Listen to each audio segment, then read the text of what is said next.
Rieccoci di nuovo in diretta, ultima parte della nostra trasmissione. La trasmissione oggi è dedicata interamente al calcio giovanile. I campionati dilettantistici, l'ho detto già in apertura, lo ritorno a dire, ritorneranno per la gioia di molti la prossima settimana, domenica 5. Parleremo dalla Serie D sino alla prima categoria con la bella finestra sul calcio a 5. A proposito di calcio a 5, vogliamo ricordare velocissimamente i campionati juniores del calcio a 5, perché anche lì esiste una realtà giovanile, giusto?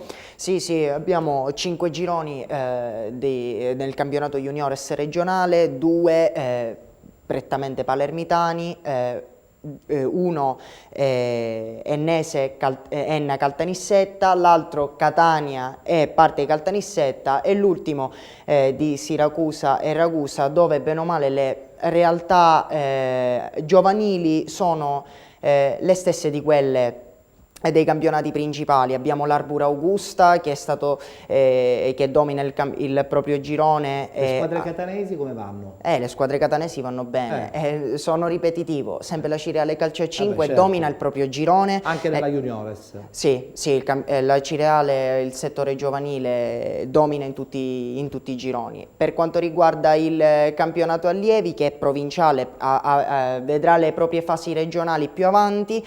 Stessa cosa per quello giovanissimi. A Catania abbiamo la Meridiana, che è anche una bella realtà.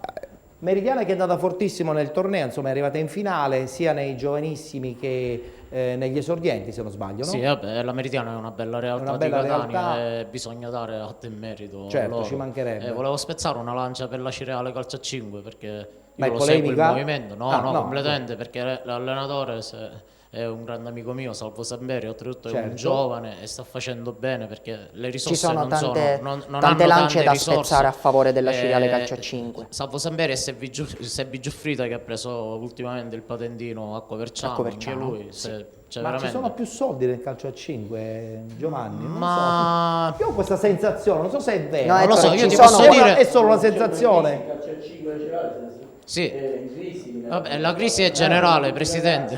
La crisi è generale. Quasi tutti nati nel 90. Sì.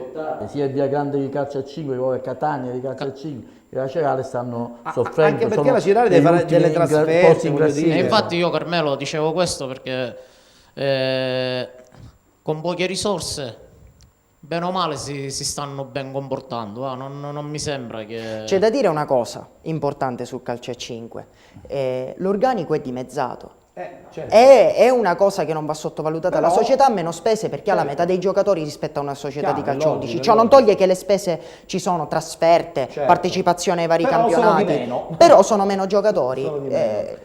L'amministrazione comunale di Mascalucia abbiamo detto che si impegnerà per rivalutare quella bella struttura di Massa Annunziata che, come abbiamo detto poc'anzi, è in uno stato di totale abbandono, però io credo che non bisogna soltanto vivere di calcio, io penso che l'amministrazione deve fare altre cose per tante altre attività sportive. Guarda, ti dico che abbiamo approvato il piano legalità.